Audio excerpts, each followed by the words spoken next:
بسم الله الرحمن الرحيم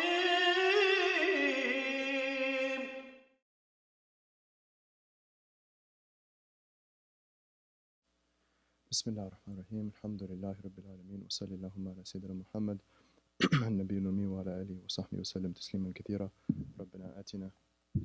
ربنا آتنا من لدنك رحمة وهيئ لنا من أمرنا رشدا.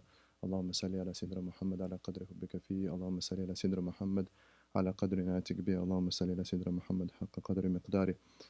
اللهم صل على سيدنا محمد صلاة تنجينا بها من جميع الأهوال والآفات وتقضي لنا بها جميع الحاجات وتطهرنا بها من جميع السيئات وترفعنا بها أعلى درجات وتبلغنا بها أقصى الغايات من جميع الخيرات في الحياة وبعد الممات. اللهم صل على سيدنا محمد صلاة الرضا ورد عن أصحابه رضا والحمد لله رب العالمين. Assalamu alaikum wa rahmatullah.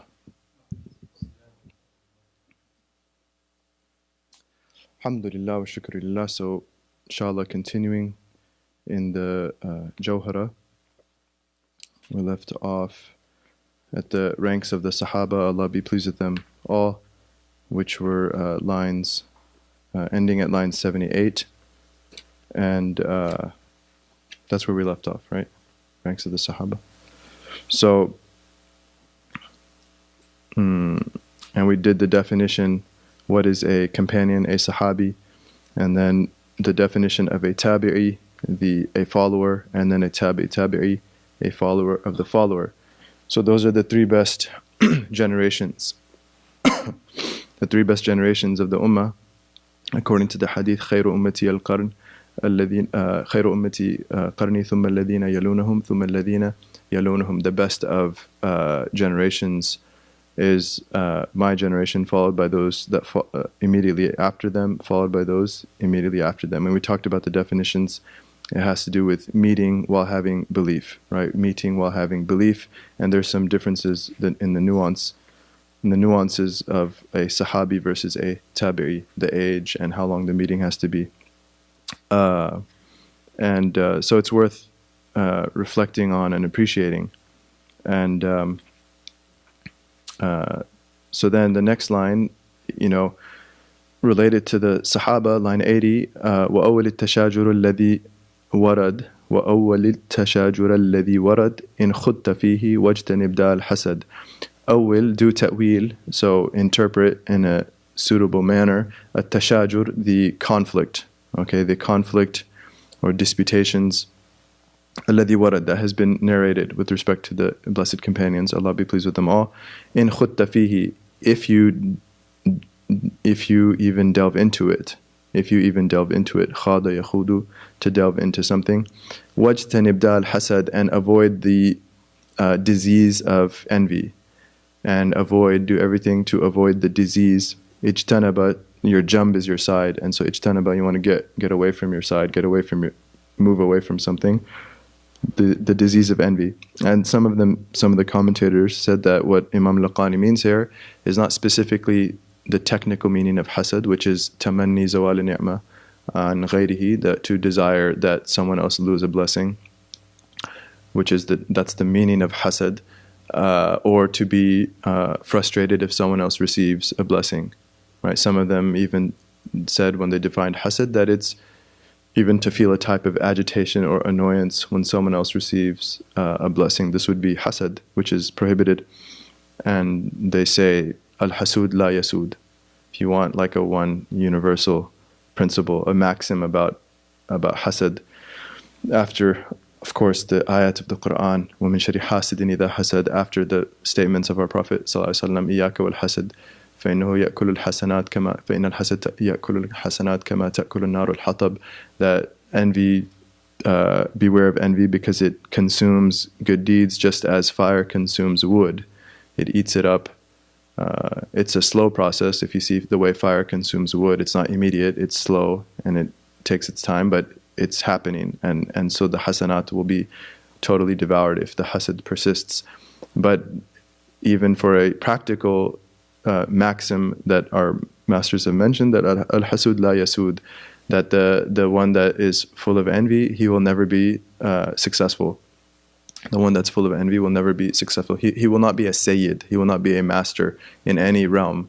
whether it's his worldly affairs, whether his other worldly affairs, whether materially, whether spiritually, he will not be a sayyid, because the Prophet said, sallallahu alaihi wasallam, Sayyidul Qawm, the hadith says, Sayyidul Qawm fi safari khadimuhum, that the sayyid of a people in travel is their servant. Okay, the master of a people during a journey is their servant, which could be either a descriptive phenomenon or a prescriptive phenomenon. If it's a descriptive phenomenon, then it's describing that who is the real leader in a journey is the one that's doing the most khidmah, the one that's serving the most.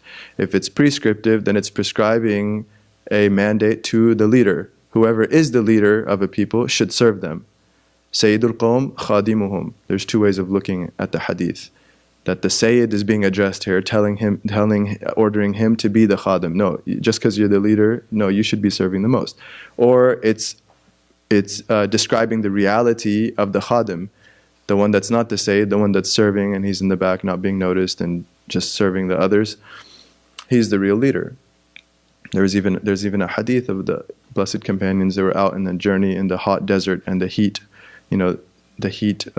just bearing down upon those blessed people. Allah be pleased with them all. And some of them were fasting, and the ones that were fasting were too worn out from the fast to do much work. And so the muftirun, those that were not fasting, were going back and forth, out and about amongst the camp serving. They were tending to the animals, tending to people, tending to everyone's needs. And at the end of the day, the Prophet ﷺ says, ذهب المفطرون بالأجر ذهب المفطرون بالأجر اليوم أو كما قال. He says the muftirun took away, they took the ajr today. They're the ones that took the ajr today, right? And obviously not negating the ajr of the fasters. They all have some reward, of course. They were all in devotion to Allah. But the ones that really succeeded, the one that outstripped and surpassed everyone else, were the muftirun on that day. Why? Because of khidmah. Because they were serving. And so khidmah is the way to siyada. If someone wants to be a sayyid, sayyidul qawm khadimuhum. It's not just in the physical journeys of our lives, but the metaphysical journey of life itself. Life itself, kun fil dunya ka'annaka gharib aw abiru sabil. This entire journey of life, the Prophet instructed us, sallallahu alaihi wasallam, be in this world as if you're a stranger or a traveler. And so we are traveling in the dunya, and so sayyidul qawm fi safari khadimuhum. That the master of a people in life, in the journey of life, is the khadim. And again, descriptive or prescriptive, either the sayyid, the one who is the ra'is of any group, the one that is the head of any group, he is being instructed by the blessed best of creation, sallallahu alaihi wasallam, to be their servant. The true leader is the one who's serving the people.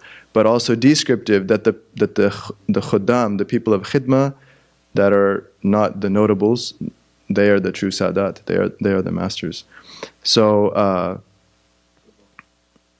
both meanings are there, both meanings can be derived. Wallahu a'lam.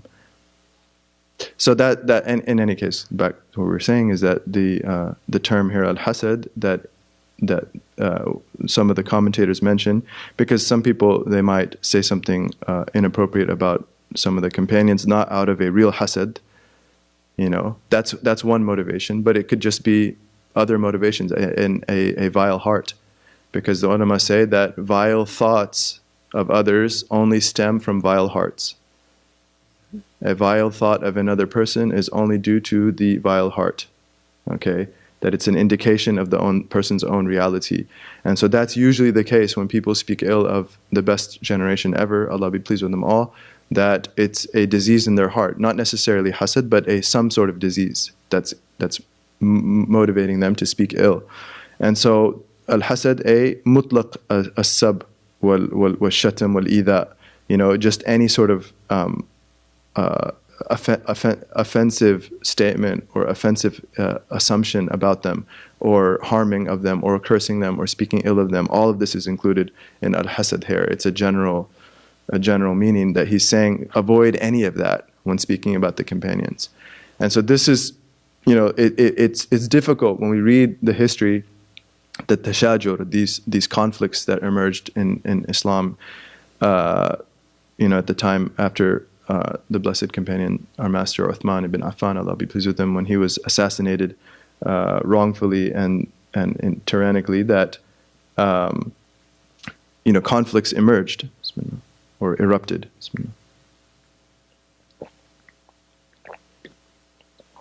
Alhamdulillah.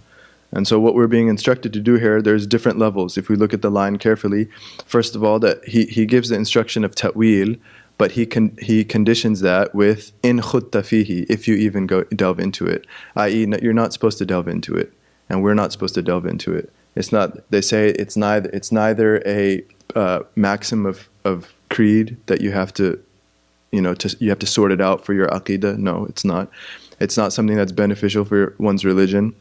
That some sort of qurba, that if delving into it and figuring it out, you'll draw near to Allah through that act. No, for an alim or a historian who is going to teach, for example, or he's in a position, then obviously it's their qurba, it's their ibadah, that when they go into it, they ascertain what was true, what was not true, do the ta'wil of understanding what was happening, such that they can benefit others and preserve sacred knowledge and preserve the sanctity of this best generation. Allah be pleased with them all.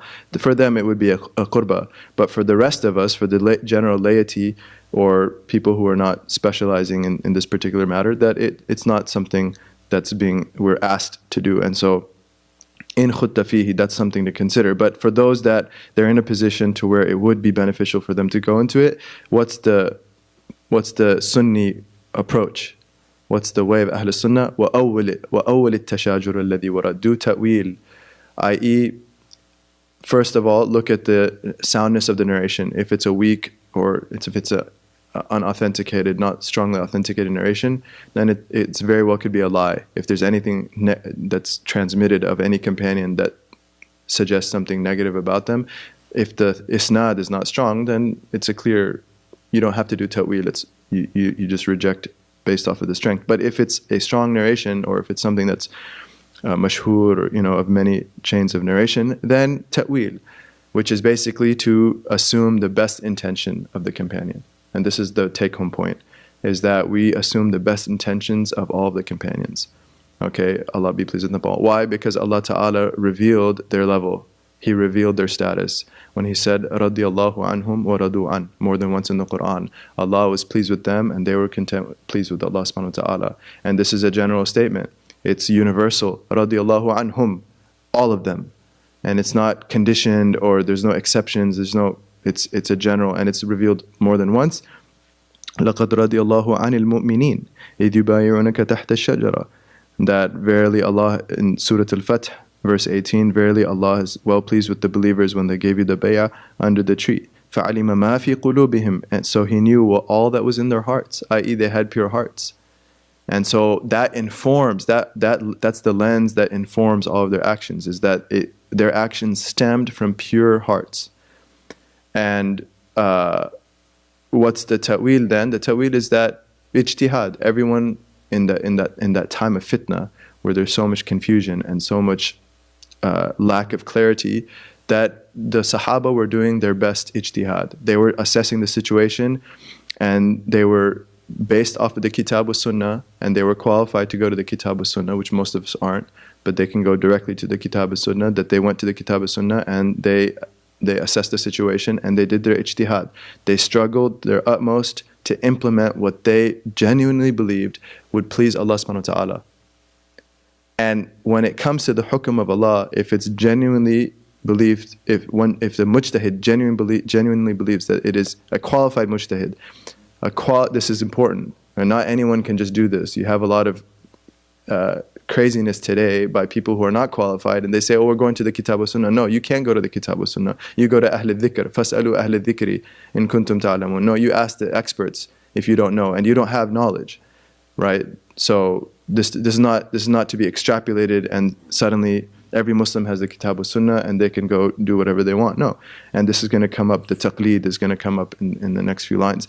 But for those that are qualified, which were the sahaba, and these are eminent sahaba, that they go and then when they make their ijtihad, then they implement it regardless of what challenge or obstacles they face. Okay, and so they were willing to sacrifice everything to implement God's ruling. This is something we have to understand about the sahaba. Allah be pleased with them.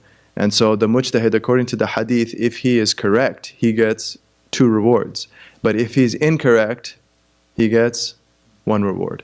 This is our understanding of all of this. Is the ta'wil, the general ta'wil of everything that happened at that time, is they all had their reward with Allah subhanahu wa ta'ala, the companions. Allah be pleased with them all. And Allah testified, from above the 7 heavens, He sent down the testimony to their level and vouched for them. They have the divine vouching. And which one of us that comes later and reads history and says, oh, so-and-so did this wrong and so-and-so did this wrong and why did he do this? Which one of us has the divine vouching? Which one of us has radiyallahu anhu sent down by Jibreel alayhi salam regarding us? Right? So we have a principle in our tradition of husn al-dhan, of having a good opinion of others. Imam Nawawi says, because the ulama say you should make 70 excuses for your general brother. Just a general Muslim who's not someone who doesn't have the divine vouching, we should make 70 excuses when we see something that looks shady, looks confusing. 70. Now what about sahaba then? What about the generation that Allah selected to be in the companionship of the best of creation, sallallahu alaihi wasallam? And He, sallallahu alaihi wasallam, said they're the best generation, sallallahu alaihi wasallam. That we're going to come up to the line of the karamat, the saintly miracles. A lot of people say, well, if you look at the books of, in the history books of Islam or the books of the Sufis, for example, they have so many miracles, detailed miracles of the later generations, right? Any locality and the later times of Islam, you see like hundreds and hundreds of karamat occurring at the hands of people of walaya, people of sainthood, closeness to Allah Ta'ala. So some people get confused. How come the sahaba don't have that many? The sahaba are the best generation, and they do have some, right? The sahaba, there were karamat that they had, when they weren't in the presence of the Prophet ﷺ. Because if they're in the presence of the Prophet ﷺ, it's considered his mu'jiza. But like stones saying subhanallah in the hands of sahaba, that's considered a mu'jiza of the Prophet ﷺ. But when they're not in his presence, there were karamat that they had. But if you look at numerically, they're much fewer than the later generations. There's a couple reasons. One of them they give is that the iman was so high at the early stages, they didn't need those karamat. Their iman was their yaqeen was so absolute, their certainty in Allah and the presence of the divine and the sharia and the reality of the afterlife. The karamat, Allah increases them in later times because their iman is lower and they need these kind of things to raise their iman, because it's a whole different experience of the religion. If a person has witnessed even someone else's karama, even witnessing someone else, it's a completely different experience of the religion. And so that's one reason. But the other reason that some of them mention, I believe it's Ibn Ata'illah, rahimahullah, he says that don't have any confusion if you don't see a whole lot of karamat at the hands of the sahaba. Because the greatest karama is to be a sahaba, a sahabi. The greatest karama possible is to be a sahabi, is to be selected by Allah to have suhbah of the best of creation, sallallahu alaihi wasallam. That's not normal. A karama is a khariq lil ada. It's breaking the norm. It's not normal to have the company of the best of creation, sallallahu alaihi wasallam. It's something outstanding. It's something, and so all of them had the greatest karama. And Allah Ta'ala says, Surah Al-Hashr, لِلْفُقَرَاءِ الْمُهَاجِرِينَ الَّذِينَ أُخْرِجُوا مِنْ دِيَارِهِمْ وَأَمْوَالِهِمْ يَبْتَغُونَ فَضْلًا مِنَ اللَّهِ وَرِضْوَانًا وَيَنْصُرُونَ اللَّهَ وَرَسُولَهُ أُولَٰئِكَ هُمُ الصَّادِقُونَ وَالَّذِينَ تَبَوَّأُوا الدَّارَ وَالْإِيمَانَ مِنْ قَبْلِهِمْ يُحِبُّونَ مَنْ هَاجَرَ إِلَيْهِمْ وَلَا يَجِدُونَ فِي صُدُورِهِمْ حَاجَةً مِمَّا أُوتُوا وَيُؤْثِرُونَ عَلَىٰ أَنفُسِهِمْ وَلَوْ كَانَ بِهِمْ خَصَاصَةٌ وَمَنْ يُوقَ شُحَّ نَفْسِهِ فَأُولَٰئِكَ هُمُ الْمُفْلِحُونَ. Surah Al-Hashr, verses 8 and 9. That for the impoverished immigrants who were driven out of their homes and away from their wealth, seeking fadlan min Allah, bounty from the divine, wa ridwana, and Allah's good pleasure. And they gave aid and victory to Allah and His Messenger. I mean, look at what Allah is saying about them. And these are general. لِلْفُقَرَاء الْمُهَاجِرِينَ. So if a Sahabi is an emigrant, that's the rank that they have. That's being revealed about them. أُولَٰئِكَ هُمُ الصَّادِقُونَ. Those are the ones that are genuine and truthful to Allah and the Messenger ﷺ. And then the Ansar, وَالَّذِينَ تَبَوْا, right after that, and those that prepared the abode and faith from beforehand, يُحِبُّونَ, having genuine love for those that migrated to them, and they finding no need in their hearts of what they were given, and they preferred over themselves, even though they had their own needs. Whoever is safeguarded from the miserliness of his own soul, those are the ones that are truly successful. And so the fadl of the sahaba, it's just one ayah is sufficient, let alone multiple ayahs. And the hadith, the Prophet ﷺ in Sunan al-Tirmidhi, he says, Allah, Allah fi ashabi, Allah, Allah fi ashabi, Allah, Allah regarding my companions, Allah, Allah regarding my companions. La tattakhiduhum gharadan ba'di. Don't take them as a target after me, which shows that he knew what would happen, sallallahu alayhi wa sallam. فَمَنْ أَحَبَّهُمْ فَبِحُبِّي أَحَبَّهُمْ. Because whoever loves them, it's by my love that they love them. وَمَنْ أَبْغَضَهُمْ فَبِبُغْضِي أَبْغَضَهُمْ. And whoever hates them, then it's by my hate that he hates them. وَمَنْ آذَاهُمْ. And whoever harms them in any way, فَقَدْ آذَانِي. Then he has harmed me, sallallahu alayhi wa sallam. وَمَنْ آذَانِي. And whoever harms me, فَقَدْ آذَى اللَّهِ. Then he is harmed, insulted Allah subhanahu wa ta'ala. وَمَنْ آذَى اللَّهِ. And whoever does that to Allah, يُوشَكْ أَنْ يَأْخُذَ. It's very likely Allah would take him to task.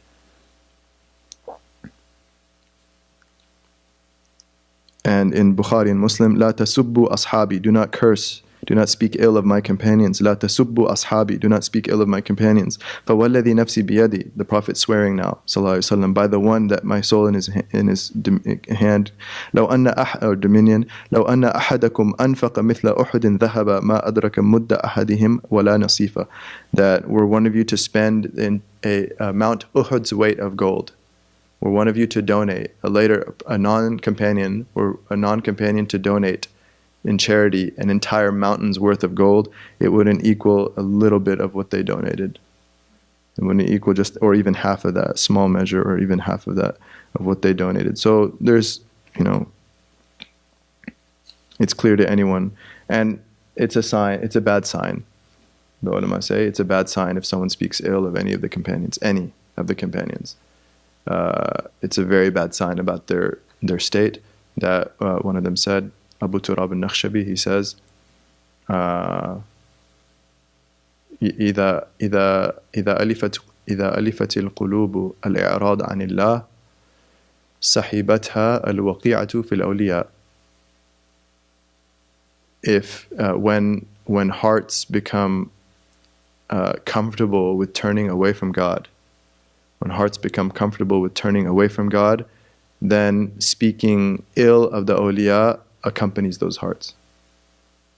Then speaking ill of the awliya will accompany those hearts. So if anyone speaks anything ill of any of the awliya, then it's an indication that their hearts are getting used to turning away from God.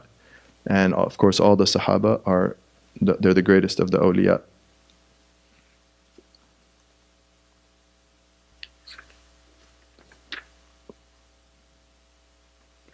And then that transitions to line 81. The same thing applies about the great masters of our tradition. وَمَالِكٌ وَسَائِرُ الْأَئِمَّةِ كَذَا أَبُو الْقَاسِمْ هُدَاةُ الْأُمَّةِ. Malik, this is the mubtada, the subject of the sentence. Malik and the rest of the great imams. كَذَا أَبُو الْقَاسِمْ. Likewise, Abu al-Qasim al-Junayd al-Baghdadi.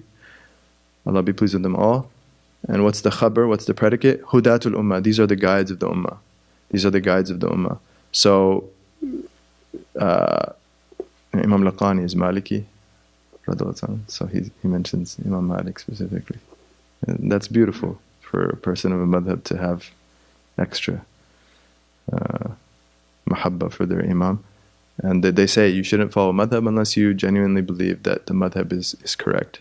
If you believe your madhab is incorrect, then you shouldn't follow your madhab. But they're all valid to follow, of course. So Malik, so then, these are now, and he also mentions Abu al-Qasim al-Junayd, and this is important, that he mentioned him in the line by name. And he's putting this there because, and it's interesting that in our time there's a lot of confusion, or unfortunately it's the blind spot of the ummah, and it's the most important. The heart of the whole matter became our blind spot.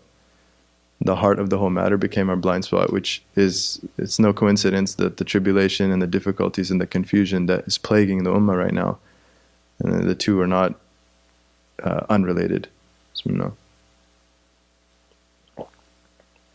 So what, he's talking about the imams. This would be of each of the three branches of the religion. So as you did in the Hadith al-Arba'in, the second hadith about the Hadith Jibreel alayhi salam, that the three dimensions are Islam, Iman, and Ihsan. So Islam, practice, Iman, faith, and Ihsan, genuineness, and being realized in practice, faith, and genuineness. And each of these was codified historically and operationalized such that we can access it in a methodological fashion. Okay, so Islam was codified and organized in the enterprise called fiqh, and these are the four, and so you had many imams, mujtahids historically, but due to the nature of what happened historically, only 4 of them were preserved, and so the 4, of course, the Maliki school, the Shafi'i school, the Hanafi school, the Maliki school, the Shafi'i school, and the Hanbali school. So the school of Abu Hanifa, Nu'man ibn Thabit, the school of Malik ibn Anas, the school of Muhammad ibn Idris al-Shafi'i, and the school of Imam Ahmad ibn Hanbal, Allah be pleased with them all. That there were many other mujtahids, Imam Layth ibn Sa'ad, Imam Sufyan ibn Uyayna, Sufyan al-Thawri, Imam Tabari, Muhammad ibn Jarir al-Tabari, Ishaq ibn Rahaway, Imam Awza'i of Sham. Imam Awza'i was a huge imam. These were all mujtahid imams, and they all, one could have followed them as a madhab. Each of these were valid madhabs to follow. Imam Dawood al-Zahiri. But the 4 that were preserved historically, these are the ones that were codified and organized, meaning that each one had students that preserved the teachings of their imam and built on it. And then they had students that preserved the teachings of those first two generations and built on it and extrapolated it. And so they say tadween and this organization, codification, tadbit or dabt, to have it, the ascertaining of what was exactly meant, tafri', extrapolating rulings based off of that, based off of the original principles of the imam, of the founding imam, etc., etc. So historically, most of the mujtahids, their madhabs were not codified and organized as such, right?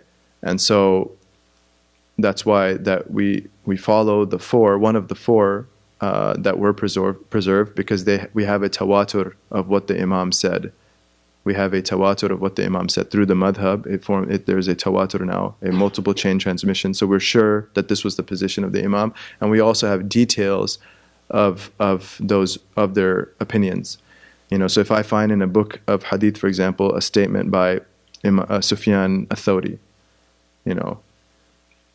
okay, he was mujtahid, and so he's valid to follow as an imam of the tradition in fiqh. But what was the context of that statement?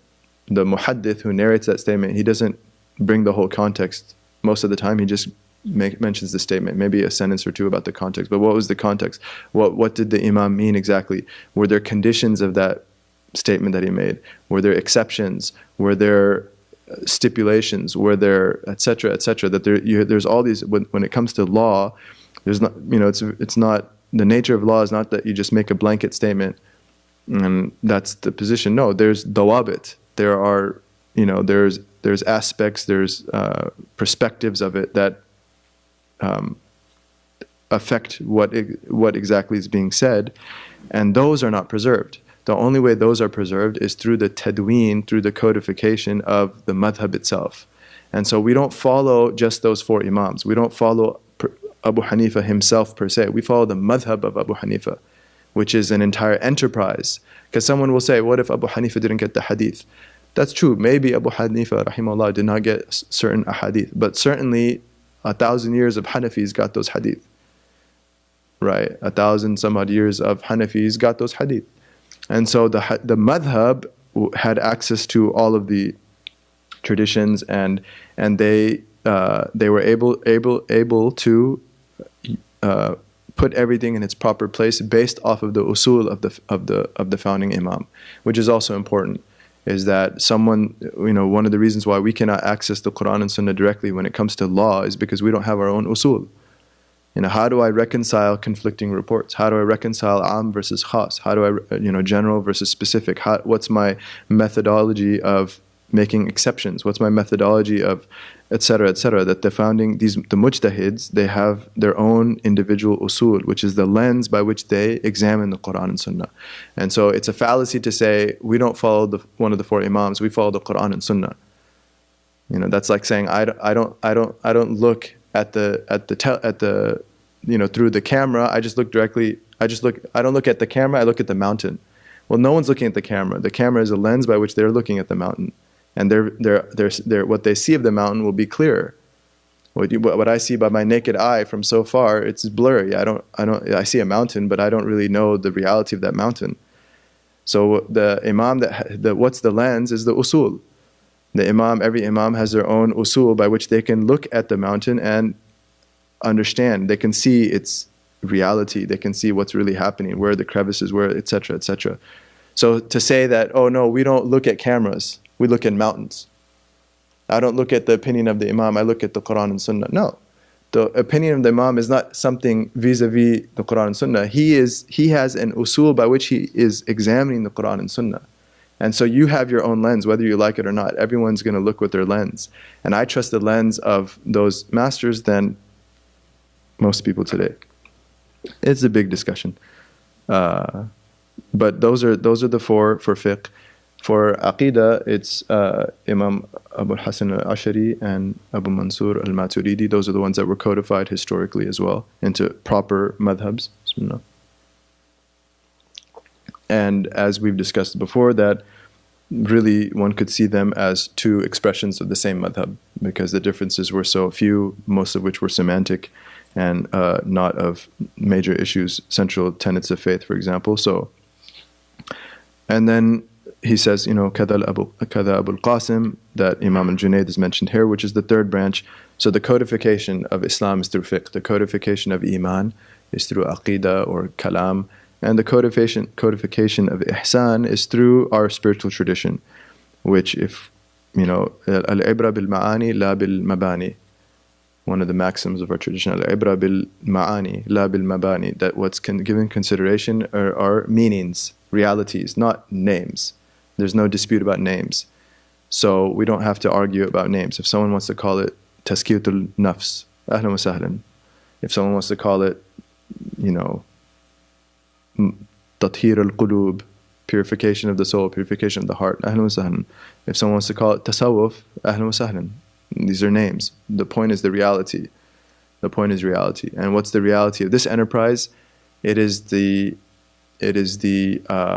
science of how we can have our deeds accepted by Allah subhanahu wa ta'ala. It is the science of how we can have our deeds accepted by Allah subhanahu wa ta'ala. That the fiqh is the science of how to practice the law, what to do.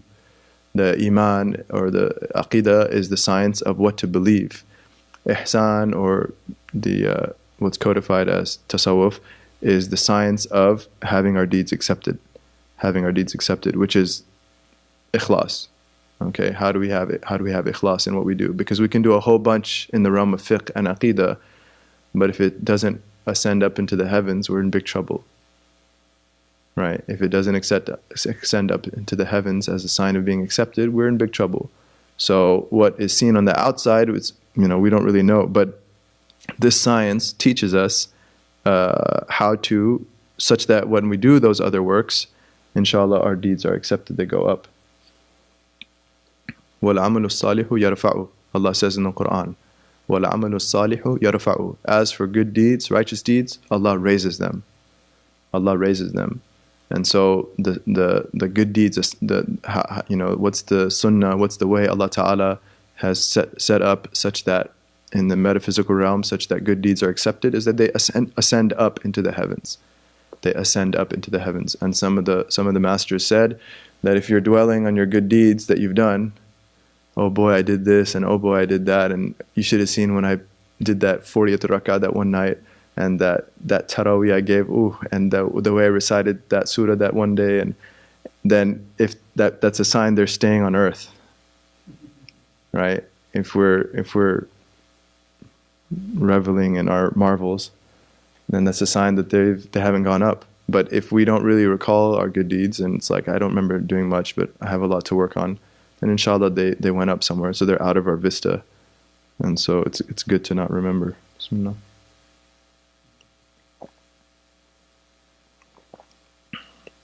You should have seen the way I was fasting that day. The nafs. The psychology is called ilm al-nafs today in Arabic. The science of the nafs. The nafs is funny. I've never been wrong in my life, except the one time I thought I was wrong, but I turned out to be right. That's the nafs.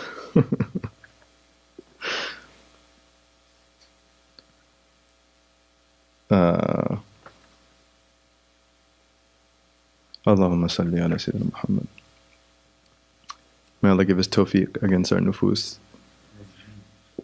So these are the three branches of our religion according to Jibreel alayhi salam and the best of creation sallallahu alaihi wasallam. And it would be a bad opinion of Allah to think that either of them have been lost. It would be a bad opinion of Allah to think that any of the branches of our tradition, of our religion, because what does the hadith end with? هذا جبريل أتاكم يعلمكم دينكم. That was Jibreel. He came to teach you your what? Your deen. So what's the deen? Not just Islam. What's the deen? Not just Iman. What's the deen? Not just Ihsan. It's all three. Islam, Iman, and Ihsan. Right? Islam, Iman, and Ihsan. So هذا جبريل أتاكم يعلمكم دينكم. So the deen, he came to teach you your deen. So these are the three dimensions of the deen. And so the deen is preserved. The deen is preserved for all times and places. It would be a bad opinion of Allah to think that only part of the deen was preserved. Enough of the deen is preserved such that our deeds can be accepted, such that we can practice properly Islam, such that we can believe in what is accurate and correct as per logic and revelation, Iman, and such that our deeds can be accepted, Ihsan, such that we can be genuine servants of Allah subhanahu wa ta'ala. And so there is a preservation. There is a preservation. And this is what is being alluded to in this line. And so similarly, as we said, Abu Turab al-Nakhshabi, his statement, إِذَا أَلَفَتِ الْقُلُوبِ الْإِعْرَاض عَنِ اللَّهِ صَحِبَتْهَا الْوَقِيعَةُ فِي الْأَوْلِيَاءِ, that if the hearts are comfortable with turning away from God, then they will find their companion to be saying ill things about the awliya, speaking ill of the awliya. So it applies also to these hudatul ummah, the masters of our ummah, the guides of our ummah. Hum rijal wa nahnu rijal. This is the statement we hear a lot of our fellow Muslims saying today. Hum rijal wa nahnu rijal. They were men and we are men. Aside from not being female, what's the resemblance? Where are they and where are we? Yani, hum rijal, it's true, hum rijal, they were men, wa nahnu rijal, we're men, fine.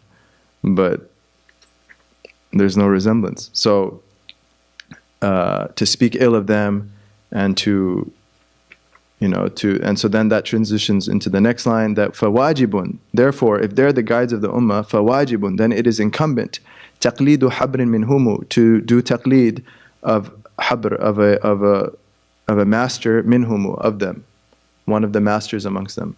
So following one of them in each of the branches of the faith, it's wajib. كذا حكى القوم بلفظ يفهم. Such has the al-qawm here are the masters of usul. Such have the usuliyun stated حكى بلفظ يفهم, in their statement that's understood. in their statement that's understood. So taqlid is wajib. Bismillah. Now, the taqlid in Aqidah we already covered. What did we say about taqlid in Aqidah?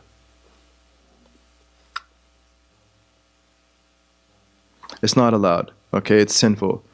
So taqlid in Aqidah is sinful.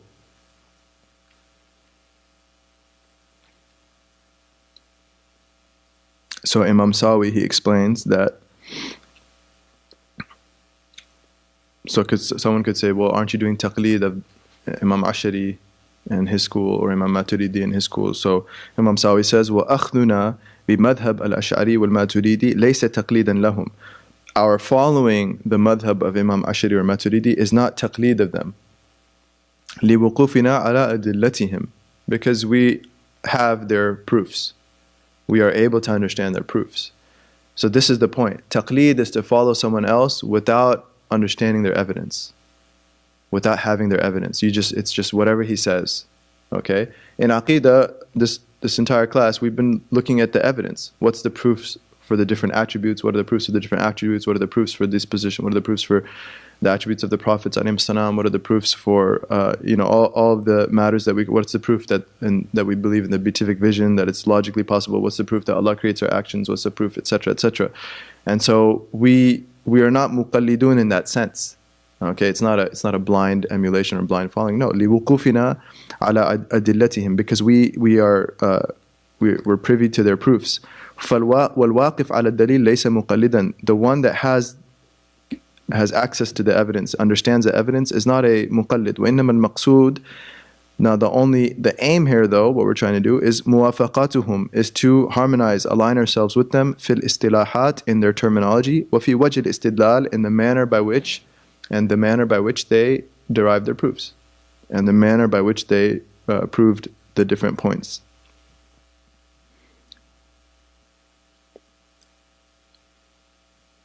Then he says also, وَكَذَلِكَ الْأَخْذُ بِطَرِيقِ الْجُنَيْدِ لَيْسَ فِيهِ تَقْلِيدٌ لَا فِي الْفُرُوعِ وَلَا فِي الْأُصُولِ. Similarly, if one follows the path of Imam Junayd, for example, rahimahullah, that would not be taqlid, neither in the secondary rulings nor the foundational usul. وَإِنَّمَا هُوَ. Then what is it? What is following an imam in the spiritual tradition? For example, اتباع في كيفية العمل على طبق السنة أصلا وفرعا.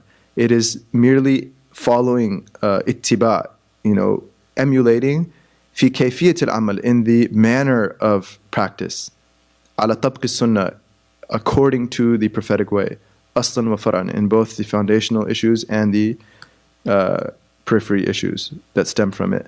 So taqlid does not apply, taqlid in the proper sense of blind emulation, of not understanding the dalil. It does not apply in Aqidah, because we know the adillah.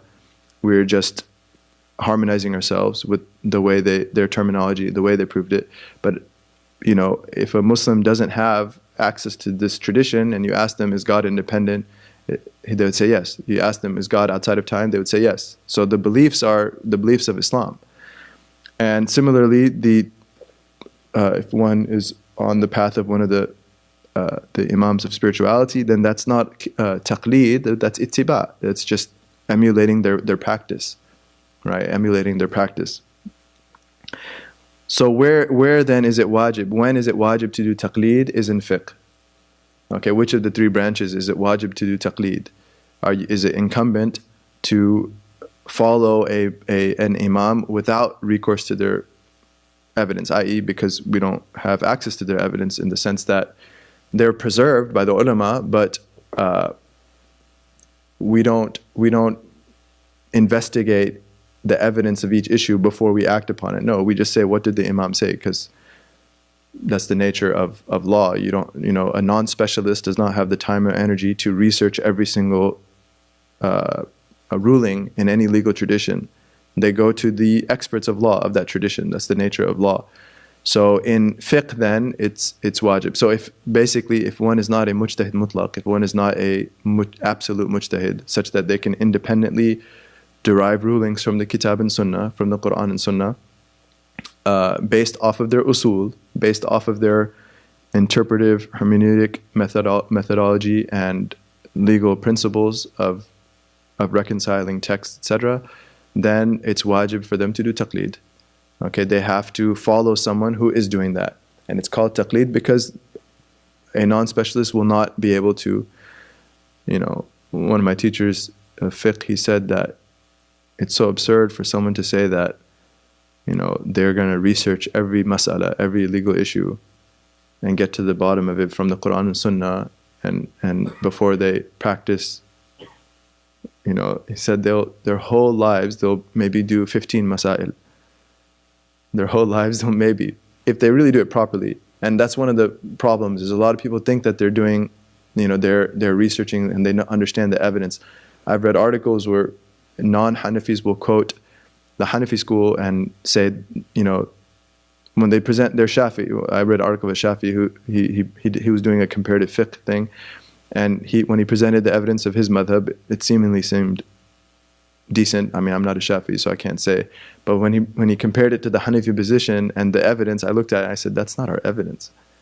I mean, even as a beginner student, I was reading my first or second book of usul, and I had just covered that chapter, and I said, we have a lot more than what was presented. And what he was presenting was actually one of the weaker evidences, one of the weakest evidences of the Hanafis on that particular issue. And I reached out to him, contacted him, and told him that, you didn't really, it wasn't a fair. But the point is that assuming one can do it validly for more than one madhab, and if they gave their whole life, they'd maybe do 10 masail, 15 masail, 20 max out of the few thousand, several thousand that are in the fiqh literature. So it's not something that makes much sense. As opposed to if someone wants to serve law just within a madhab, master it. Pick a madhab and master it, and try to become a mujtahid in that madhab. So a mujtahid mutlaq, it's very, very difficult. Practically, it's impossible today. Practically. Logically, it's possible, but practically, it's impossible just because of the depth of ijtihad one would have to do, the depth of, just all the aqwal of the sahaba and having one's own usul, etc. But once the usul, the foundation is there, to work within that tradition is very possible. And a mujtahid fil madhab could do a lot more good for the ummah and serve the ummah in terms of coming up with fiqh solutions for the problems that we're facing than someone who wants to try to be an independent mujtahid and end up doing so for about a handful of masail.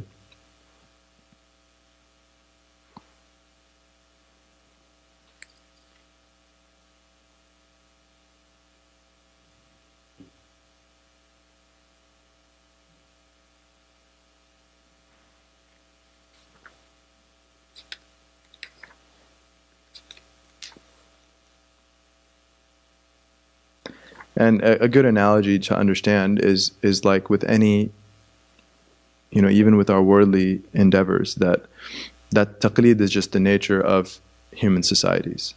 Taqlid is just the nature of human societies. So, how many things do we do where we don't investigate and find the evidence of why that person did it? We just trust. We're constantly doing emulation of others. So whether it's the physician, although a lot of people like to read up on medical issues when they get ill, but in general, at the end of the day, you have to just trust the physician, their expertise, and you don't have the evidence for their diagnosis. You don't go to med school and study anatomy and figure out which nerve was entering behind that muscle that got affected. And there's, or the pharmacist, okay, whether a allopathic pharmacist or a natural pharmacist, you don't go and study biochemistry and look at all the carbon bonds before you understand how that drug how exactly it works and how it binds to the receptor and then the effect that it has. Or herbal medicine, studying the nature of that plant and the history of that plant and how people used it. And no, you just trust. You do taqlid. You say, okay, I'm not feeling well. You're an expert. A lot of patients have come to you and felt better. What do you prescribe? And then you say, Bismillah, and take it. And so that's taqlid. The mechanic, the car, how many people will investigate exactly the dynamics of the engine and combustion systems and study that and understand the evidence of the vehicle before they purchase the vehicle and trust that it. No, we just trust it. The architect with the bridge, the architect with this building, the sound system here, the engineer that develops sound systems, etc. Our entire lives are predicated upon taqlid, which is trusting the expertise of others. It's trusting, فَاسْأَلُوا أَهْلَ الذِّكْرِ إِن كُنْتُمْ لَا تَعْلَمُونَ. Ask the experts if you do not know. Ask the experts if you do not know. So, law is no different, right? In the sense that we don't have the time or energy to specialize in a field that's not our own field. Bismillah.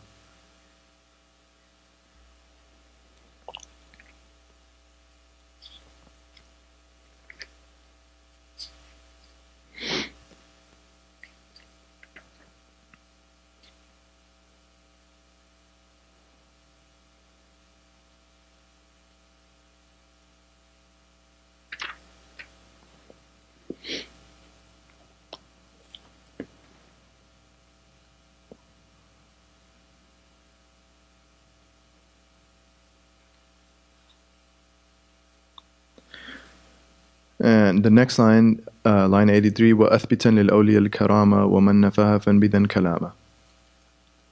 وَأَثْبِتًا, that's Nun at-Tawkid, أثبت. So, affirm, لِلْأَوْلِيَا, for the awliya of Allah subhanahu wa ta'ala, al-karama, saintly miracles. وَمَنْ نَفَاهَ فَانْبِذًا كَلَامًا. Whoever denies them, reject and throw away his speech. Okay, jazakumullah. فَانْبِذًا كَلَامًا. Nabada is to just throw, cast away kalama, his speech, cast away his denial. Now, this is, any text of Aqidah, of Sunni Aqidah that you study, it'll invariably mention the karamat al-awliya, the saintly miracles. And so from the perspective of logic, it's possible, it's mumkin, okay, to break a conventional norm, to break a hukum adi, a conventional norm is possible. So water conventionally goes down, but it could go up logically. There's no contradiction entailed by water ascending in the air rather than falling. A human being naturally also gravitates, but there's nothing logically inconceivable, or there's no contradiction if a human started floating or walking on water, etc., etc. So it's called khariq lil-ada, the breaking a conventional norm is something logically possible. And then in terms of narration, it is established to a level of tawatur. Okay, so just the phenomenon of kharq al-ada, the phenomenon of breaking conventional norm at the hands of the pious is something that's mutawatir.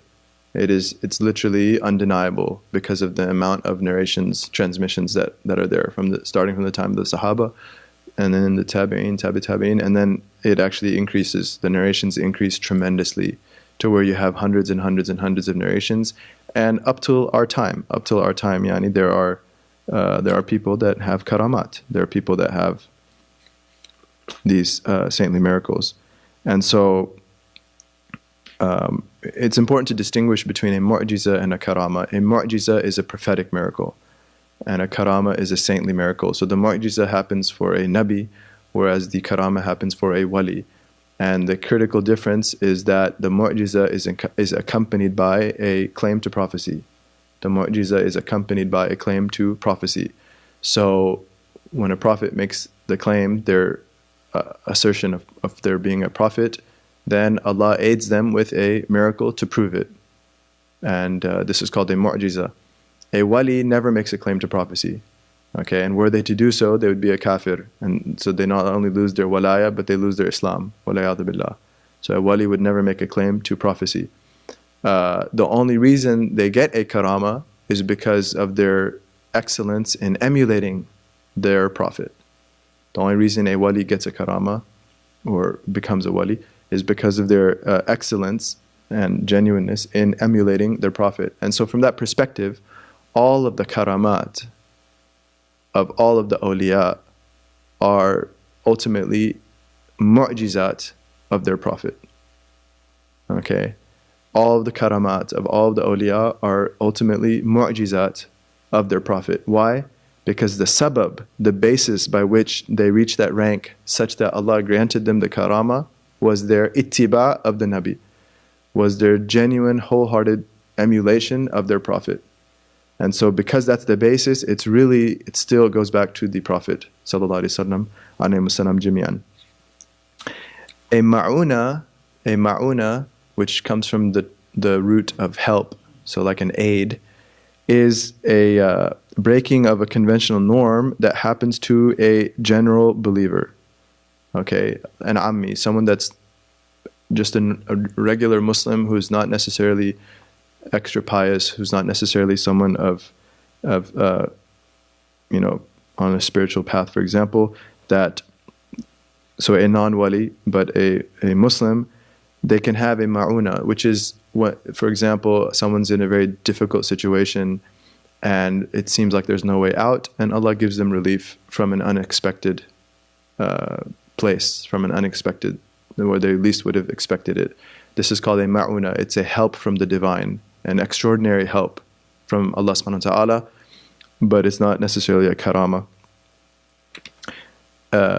Istidraj is when extraordinary things happen for corrupt people. When extraordinary things happen for corrupt people, it's called istidraj, which comes from the root of daraja, which is a degree.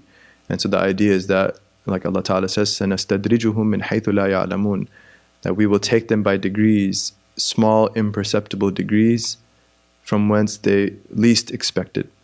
مِنْ حَيْثُ لَا يَعْلَمُونَ.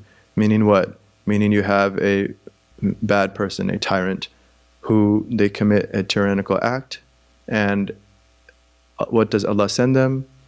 More blessings. And the blessings veil them from realizing how tyrannical they are, and the blessings veil them from making tawbah, and the blessings veil them from turning back to Allah, and so they get a type of positive feedback for their tyranny, and so they commit more tyranny. And after the worst tyranny, the second or subsequent act of tyranny, they get more blessings that blind them. So Allah takes them degree by degree, step by step, flooding them with more and more blessings each time, such that they're in complete delusion, until finally when the punishment does come, it's more painful than they could have ever imagined, because they're so accustomed to blessings. This is istidraj. And so Fir'aun, for example, they say about Fir'aun that he never once got ill. Fir'aun never had a fever. Fir'aun never had a sore throat. Fir'aun never had a sniffle or a cough. Fir'aun had a perfect dunyawi life of comfort. That's pure istidraj. Because where did it take him? It took him to saying, Ana Rabbukum al-A'la, I am your Lord Most High. And this is called the makr of Allah, the devising of the divine. The devising of the divine. And this is something that the awliyyah fear.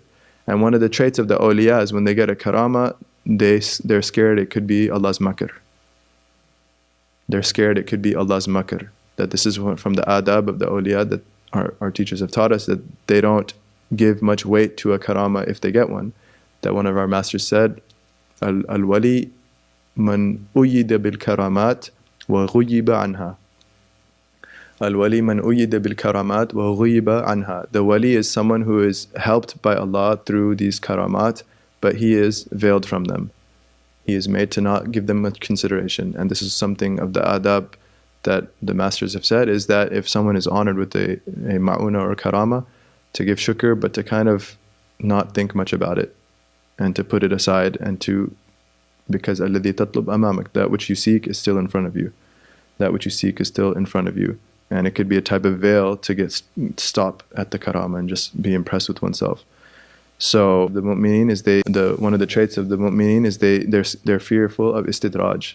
Okay, meaning not that they're suspended and they're in a state of horror, and they meaning that they don't rely on their blessings, that they move forward and give shukr, and they're diligent about really every day should be an improvement. Bismillah.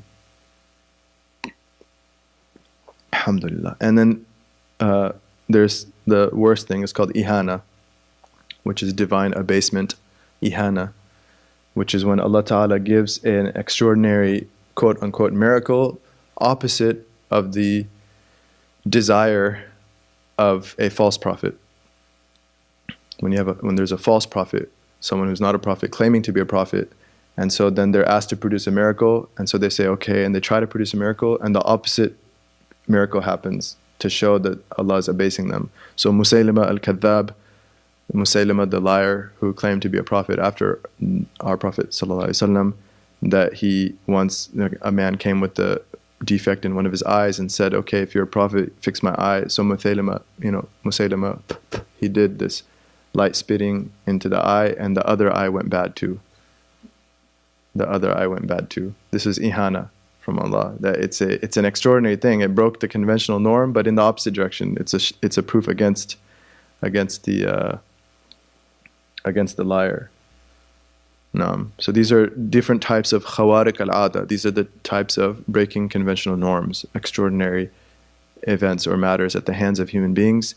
It can be either a mu'jiza, a genuine prophetic miracle, a karama, a saintly miracle of someone who's a wali, a ma'una, a general aid an aid for a general Muslim, istidraj, the taking by imperceptible degrees to one's perdition, wala'iyadu billah, which happens to the corrupt, and that's also the divine makr.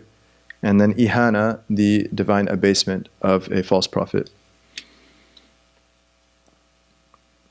And we can also add irhas. Irhas is a term that's good to know with the soft ha and sad. Irhas, which is the miracle of a prophet before they receive revelation. The miracle of a prophet before they receive revelation. And our Prophet ﷺ, he had many irhasat, that the stones would say salam to him, Asalaamu, Alaikum. The trees would say Asalaamu, Alaikum, Ya Rasulullah to him. The clouds covering him in the heat, sallallahu alaihi wasallam. The visions of angels protecting him. The true dreams, 6 months of true dreams. Every night he would have a dream, sallallahu alaihi wasallam, and the next day it would occur just as his dream. مثل فلق الصبح, like the break of dawn, with that much clarity of matching his dream, sallallahu alaihi wasallam.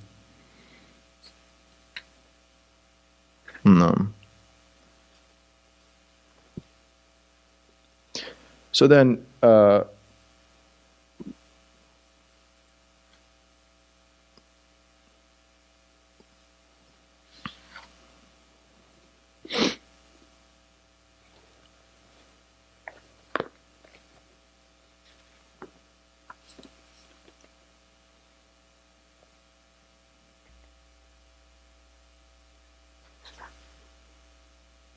so what's a wali then?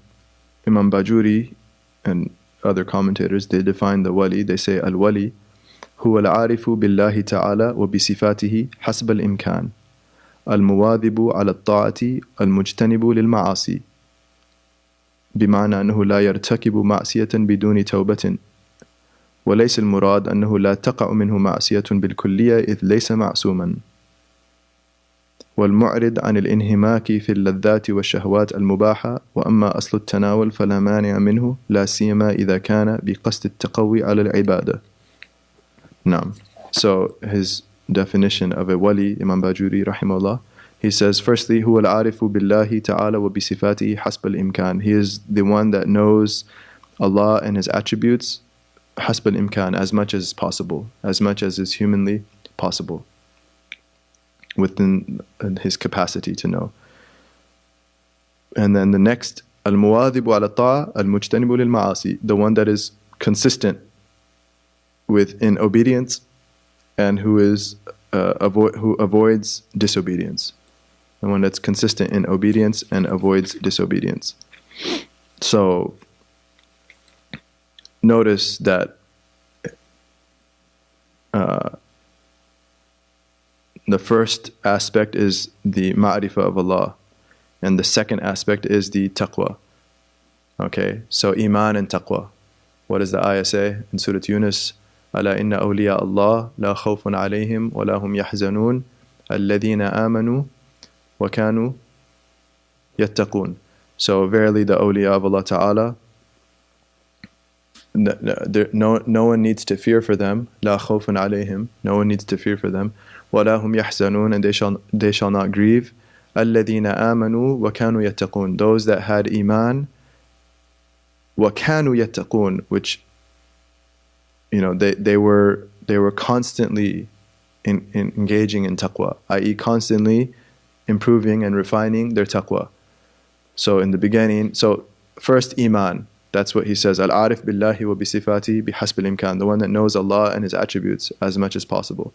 And then وَكَانُوا يَتَّقُونَ, and then they were consistently improving on their taqwa, which he defines al-muwadib ala ta'a al-mujtanib lil ma'asi, the one that's consistent in obedience and avoiding disobedience. So it's refined. It starts off just fulfilling the wajibat, the obligations, and avoiding what's haram. That's the very first step. Okay, and if someone is not, if that's not in place, then, you know,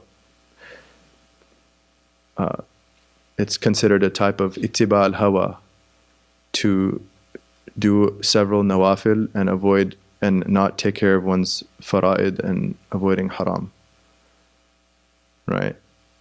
You know, so people that, you know, it's the priorities. There's a prioritization. Awliyyat. It's not awliyyat. No, awliyyat. That, you know, someone that they're engaged in something haram, but they're going on umrah every 3 years. This would be the reality of that is ittiba al-hawa. They're just doing what they want to do. No, one needs to get the haram out first. That's much more important than doing extra umrahs. That's much more important than doing extra fasts. That's much more important than reading extra Quran. That's much more important than etc. etc.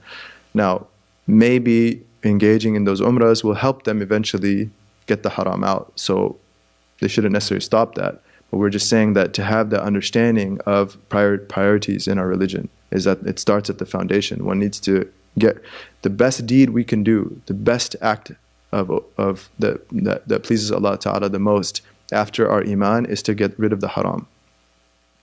To get rid of the haram. And that also entails fulfilling all the wajibat, because not doing something incumbent is haram. So that's the starting point. But then it gets more refined. So one then struggles to remove what's makruh, and one struggles to do what's sunnah and recommended. And also, when we talk about haram and makruh, there are external haram and makruh as well as internal haram and makruh. So those are in many ways more important. Okay, so a person who on the outward is avoiding, you know, they avoid riba and they avoid alcohol and they avoid etc., all the haram things. They don't fornicate and they pray on time, they fast, etc. But they're full of showing off. They're full of being impressed with themselves. They're arrogant to other people. They are miserly, they're envious, they're etc. etc. So then they have a lot of haram that they're doing, even though on the external they look like they're doing well. So both externally and internally, getting rid of the haram and fulfilling all the things that are incumbent, and then refining that. And he says that, what does it mean to avoid the haram? He says, not meaning that they don't ever commit a haram without making tawbah, i.e. they could still slip into a sin. Okay, Imam Bajuri is saying that a wali could still slip into a sin, but they would immediately make tawbah. They would immediately repent from that sin and genuinely resolve not to repeat it. Because to never fall into a sin would be a isma, right? And that's what the prophets have, alayhimus salam jami'an.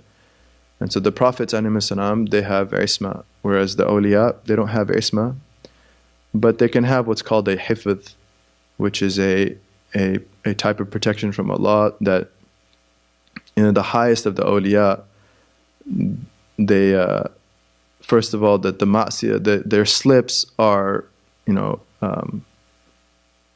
hasanatul abrar sayyatul muqarrabin, that the good deeds of the righteous, of the merely righteous, are the bad deeds of those close to Allah Ta'ala. And so when they slip, they don't fall too far down because they're at such a high level, right? But they can have a type of protection from Allah where it's not something established by the Sharia, but it's just a phenomenon that happens, which is the difference between a prophet and the highest of the awliya. The highest of the awliya can be protected such that they don't commit haram, but it's not something that the Sharia has revealed about their reality, which would be a difference between the isma and the hifz. Wallahu alam. And then he ends it, he says, he turns away from delving into pleasures and lusts that are permissible, but he can still partake of them, especially with the intention of strengthening himself for worship. Okay, so another trait he's mentioning of a wali, that he does not dive into just pleasures and joys and lusts, even if they're permissible. But as for doing them, there's nothing wrong with it, especially that the wali would have an intention with it. So this is something, the adab that our teachers teach us, that when we eat a meal, for example, not just to eat it, even if we say the Bismillah ar-Rahman ar-Rahim and Alhamdulillah, sometimes we just want to get the Bismillah out of the way so we can start, that this is not from the adab. The adab is to force ourselves to pause and make an intention. And intention such that the meal becomes an act of worship. So intending at-taqawi ala al-ibadah, to gaining strength for worship. Intending enjoying something to increase one's shukr. Something to increase one's shukr. Intending imtithal bi amrillah, to follow Allah's command, because He says kulu washrabu, He says eat and drink. So you can intend following that command. Wala tusrifu, but not going too far. You can intend at-taqa lit-ta'a, etc. And realizing that the engaging in the permissible desires is something that is, the Sunnah has told us, has stated to us, that it's something that's rewarded, right? That even relations between husband and wife, for example. Bismillah. So having good intentions with the mubahat, and then the term wali, linguistically, it comes from the form 5, tawalla, which is to undertake something. And so the wali is on fa'il. Fa'il in Arabic can either be the maf'ul, the recipient of the action, or an emphatic fa'il. It's a mubalagha for the fa'il, which is the one that does the action. Fa'il in Arabic can be either maf'ul or fa'il, mubalagha of the fa'il. So if it comes from tawalla, form 5, which is to undertake, then if the meaning is the maf'ul, then it's the one that Allah undertakes His affairs. The wali is someone that Allah yatawalla amrahu, Allah takes care of His affairs. And they'll say, hatta lam yakilhu ila nafsihi wala ila ghayrihi lahda. The ones that the highest levels, and there's many levels of these people, may Allah make us amongst them, that the highest levels of these people is that Allah does not leave them to themselves or to others for even a moment. Allah will not leave them to themselves or to others for even a moment. And this is based off of وَمَن يَتَوَكَّلْ عَلَى اللَّهِ فَهُوَ حَسْبُهُ. Whoever has genuine reliance on Allah subhanahu wa ta'ala, Allah will be their sufficiency. Allah will be their sufficiency. Allah will take care of everything. Major, minor, everything. Whoever has tawakkul in Allah. These are people of tawakkul. If we want to reflect on the most salient trait really at the heart of these people and at the heart of the sunnah, it's tawakkul. The heart of the sunnah is tawakkul. And one could argue that tawakkul is the epitome of tawheed itself. It is the epitome of tawheed itself. Is that realizing the oneness of Allah, the way that's manifested in the lives of human beings is complete tawakkul. And this is something, when you look at the seerah, the one trait that keeps on coming up, emerging in each episode of the seerah is tawakkul, complete reliance on Allah subhanahu wa ta'ala. And so Allah does not leave them to themselves nor to others, because they have Allah and their focus is Allah, and Allah takes care of their matters. And that's why if it's on the meaning of the fa'il bima'na fa'il, the one that undertakes, it's the one that undertakes genuine service to Allah and betaking himself to Allah subhanahu wa ta'ala. The one that undertakes betaking himself to Allah and all that's entailed by that, which is implementing the sharia to the best of one's ability. And so that, next class we'll mention some of the stories of the karamat, because time is running short, but we can end with just appreciating the importance of the awliyyah. That Maulana Rumi, he says that the awliyyah amongst the ummah are like the talisman, the ta'weez. And he gives the example of a man in the desert who he has a couple camels on a journey, and in the middle of nowhere, and one of the camels gets hamstrung, it gets injured, and it can't walk anymore. And so he has no choice. He can't carry the camel to some animal doctor or something, the vet. He has to leave it. And so he takes all his belongings, puts it on the second camel, and leaves. And he forgets he had a talisman, a ta'weez, that he left around the neck of the first camel. And so he goes up the hill, and he realizes he forgot the talisman. So he turns around, and he sees that there's wolves all around the camel, about to devour him. Yet they are held back because of that ta'weez, because of the talisman around the neck of the camel. So he goes back and he drives the wolves away. He takes his talisman and he goes, and then when he's up the hill again, he turns around, and lo and behold, the wolves had devoured the camel. And it's actually a merciful thing that he did, because it's less painful to get eaten than to die of thirst in the middle of the desert. So inshallah, it's still rahmah what he did. But the Mawlana Rumi, rahimahullah, he says that the talisman that's the awliya amongst the ummah. That's the example of the awliya of the ummah. They are the talisman, that the tribulations that are about to come are held back because of their presence amongst the ummah.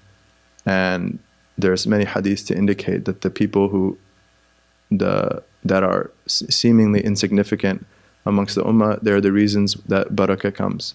And they're the reasons that Allah gives food on our tables every day. The rizq that we have, it's not because of the work we do and the money we earn. That's just the sabab adi. That's just the normative sabab. But the metaphysical sabab, the metaphysical reason, is because of the presence of seemingly insignificant people who are genuine to Allah. إِنَّمَا تُنْصَرُونَ وَتُرْزَقُونَ بِضُعَفَائِكُمْ. You're only given sustenance and victory because of the seemingly weak amongst you, because it's those people that are closest to Allah, the awliya of Allah. And so their presence wards off harm, and their presence allows for barakah to descend on the rest of us. And some of them mentioned it's that they have such genuine intentions in their deeds that our problematic intentioned deeds are still raised up because of the ascension of their deeds. Is that from the barakah of the awliya, is that when their deeds go up, it takes our ta'ban deeds up with theirs. And when a wali is praying in the masjid, everyone else, when they're in the prayer, thinking about what they have to do after the prayer and how much dunya they have to take care of, and the phone calls they have to make, and the emails they have to reply to, and whatever else is taking up the minds of people when they pray, unfortunately, may Allah forgive us, that the wali is genuinely in the presence of Allah, and so his prayer ascends and takes all the other prayers up with his prayer. And so in this sense, the wali is the secret, is the sir of the ummah. They're the secret of the ummah. And the sir is really, and the sir of the wali is his emulation of the Prophet ﷺ, his embracing the sharia internally and externally with every, as much as he's able to. And the sir of his emulation is the Prophet himself ﷺ. And the Prophet and the reality of the Prophet ﷺ, which is absolute tawheed. So we ask Allah Ta'ala to make us in their ranks, to give us their company, and to allow us to benefit from them and to become like them, inshallah. So if there's any questions, alhamdulillah. Today's dars was kind of packed with info. Was it too much mentally? Faddal.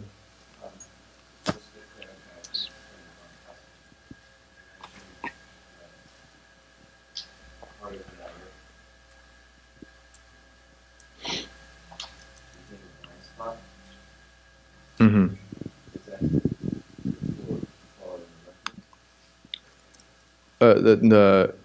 Our spiritual tradition. The question was that when I said that the heart of the matter became our blind spot, that I meant, really taking the ihsan tradition seriously.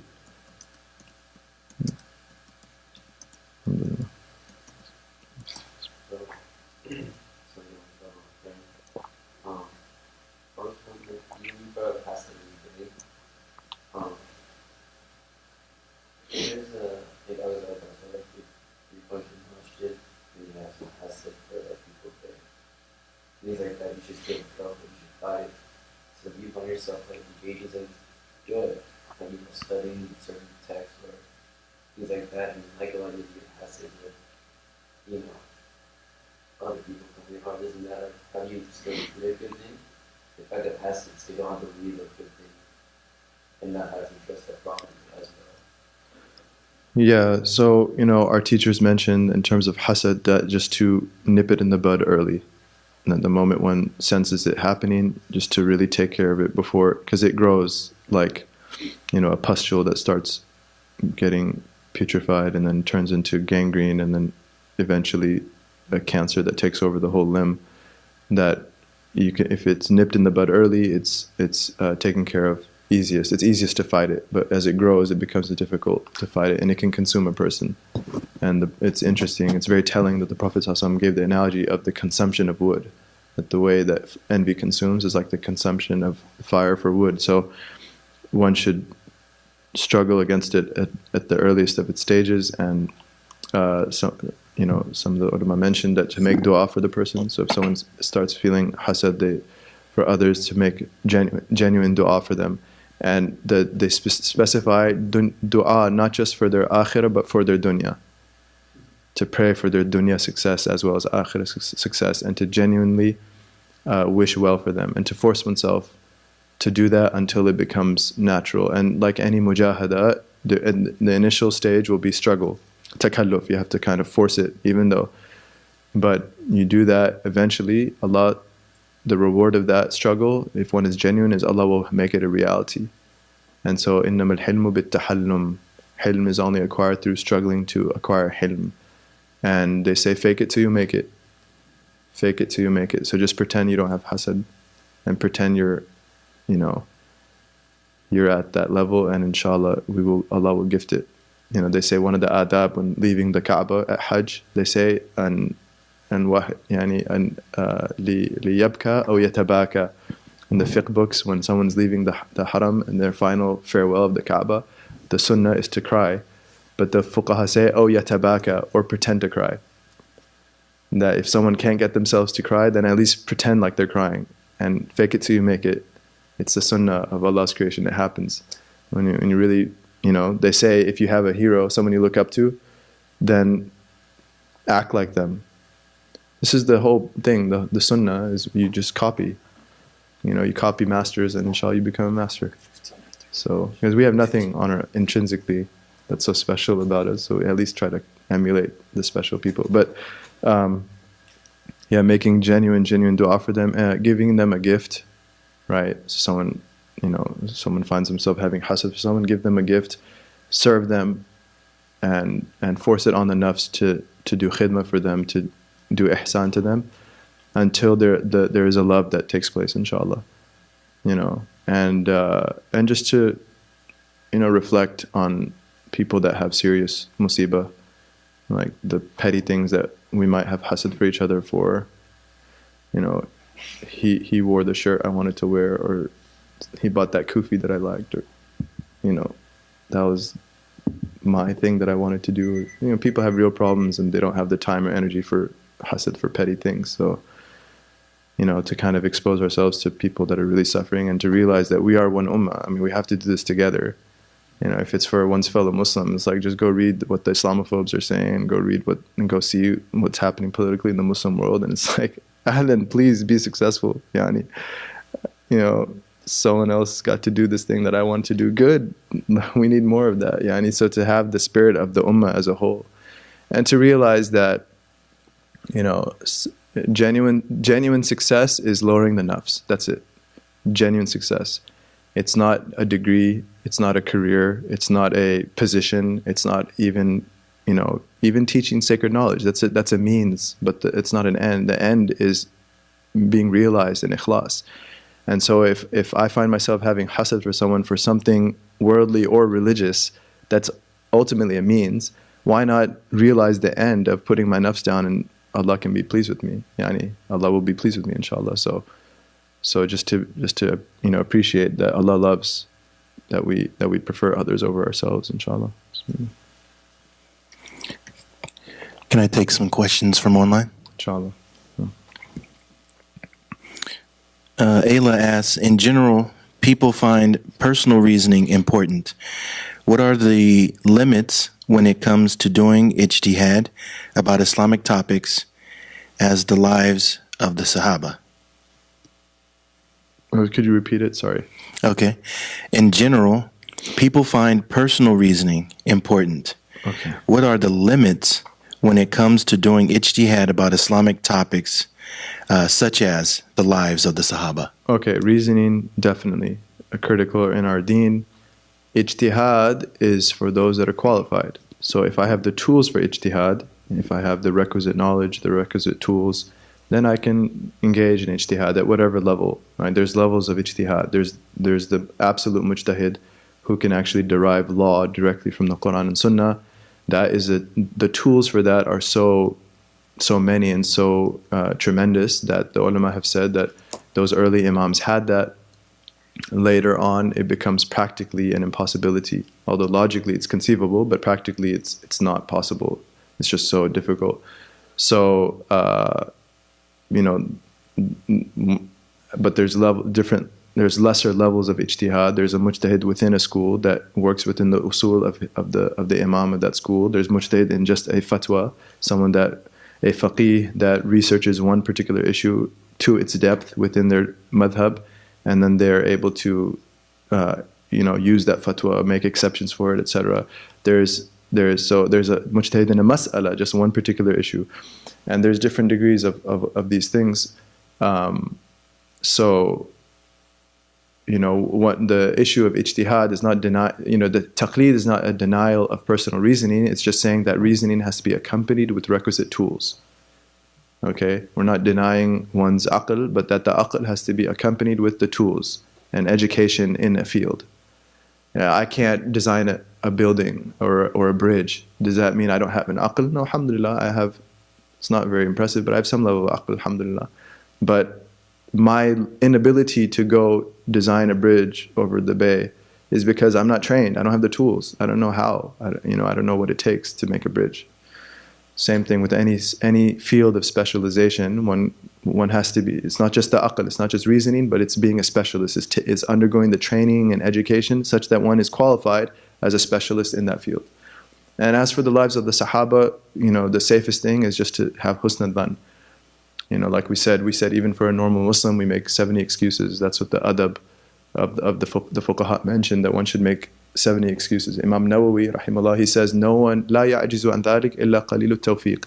No one will prove unable to make 70 excuses except someone of little tawfiq. If you find it hard making 70 excuses, is a sign, na'udhu billah, that the tawfiq is not there. And so if that's for a fellow believer, then what about the sahaba? What about the sahaba? So the general rule, if you want one general rule about the sahaba, Allah be pleased with them, is have whatever, the best opinion you can bring yourself to have of them, double it. Right? Using your full effort, whatever opinion, the best opinion you can have about the sahaba, however beautiful of an opinion you can have about the sahaba, double it. That's the ta'wil of how we understand. Because Allah said, radiyallahu anhum, khalas, Allah's pleased with them all. Case closed. They have Allah's pleasure. So understanding their lives is understanding it with the lens of husn al-dhan, of a good opinion, the best opinion we can have. No. I got questions when you think about so what I understood is that we practice equity when it comes to fiqh. But I feel like in our personal, we have to use personal reason on a day-to-day basis, just because there's not such a thing for everything, especially if things are, like we're finding in Muslims, in different contexts, we have to rely on ourselves to some extent to navigate situations that Sure. we don't have opinions about. Navigating that, but simultaneously having respect for that there's a right and wrong. That's a really good question, mashallah. So, if one accepts the mandate to do taqlid in fiqh, then that's fine. But then when one is engaging in life, in one's personal life, then many issues come up that one has to sort of make decisions on type of ijtihad, and whether they don't have recourse to a faqih or, et cetera, et cetera. So how do we reconcile these two realities of taqlid vis-a-vis using our judgment in life? There's a couple points of reflection. One is that unfortunately it's a sign, one of the signs of the end of time. Okay, the Prophet said, sallallahu alaihi wasallam, that in the end of time that yurfa al-ilmu wa yathbutu al-jahlu. He said, sallallahu alaihi wasallam, yurfa al-ilmu, knowledge will be raised, wa yathbutu al-jahlu, and ignorance will be thabit, it'll be firmly established, right? So the general norm will be a lack of knowledge. And I was sitting once with one of my teachers, a blessed scholar from Iraq, and he said that we were having a lesson, and he said that it's not sufficient that there is a scholar for where we were in Amman. There's 2 or 3 neighborhoods conjoined. That's where we were living, and they're all considered one sort of area, but each neighborhood had its own name and its own small musalla or masjid. He said it's not sufficient that this whole area has one alim that everyone can go to, but each hay has to have an alim. It's fard kifaya on the ummah to have an alim, a scholar, in each hay, in each neighborhood, even adjacent neighborhoods of the same subdivision, for example. That's what he said. And so this was the asl of our ummah. This is the way Islam was for centuries, is that there were ulama readily available. And a person, they go to work, something happens, they're not sure, is this valid transaction? Is it halal to take the money? They just go to the masjid for dhuhr, pray dhuhr, and ask the alim there. And the alim was someone trained. And if the alim didn't know, he would consult his teacher, the mufti of the local madrasa or the college or the seminary, and then et cetera, et cetera. So, there was a beautiful history that we had, a legacy of knowledge that unfortunately yurfa, it's been raised, right, by the death of ulama and by the lack of replacement, unfortunately, that we haven't had the wherewithal or the means or the realization to do so as an ummah. So it's a fard kifaya. Al-hasil, the upshot, what we're saying is that it's a communal obligation to produce scholars that can answer these questions and that we have access to. That's at a general mass level that we can sort of appreciate, what's happening. In terms of one's personal life, then one does one's best, right? One tries to study. There's a fard ayn we all have to study. Okay, every Muslim, even a general non-specialist and ammi, has to study what's fard ayn, the individual obligation. So to know how to the rules of wudu, of prayer, the 5 pillars, if whatever personal field one is going to, if a physician should study the rules of, the fiqh of medicine and seeing patients or whatnot, the tajir, the merchant, should study some basics of transactions, etc. And then, one should have a trustworthy scholar that they ask their questions to and try to keep a connection with. And it's not that easy, I know. And then there comes a point in one's life where one doesn't have recourse and one has to make decisions. And in those situations, especially if it's time sensitive, you do your best. And this would, from what I was taught, this is where the hadith applies, istafti qalbak. Okay, this is where the hadith applies, istafti qalbak, consult your heart.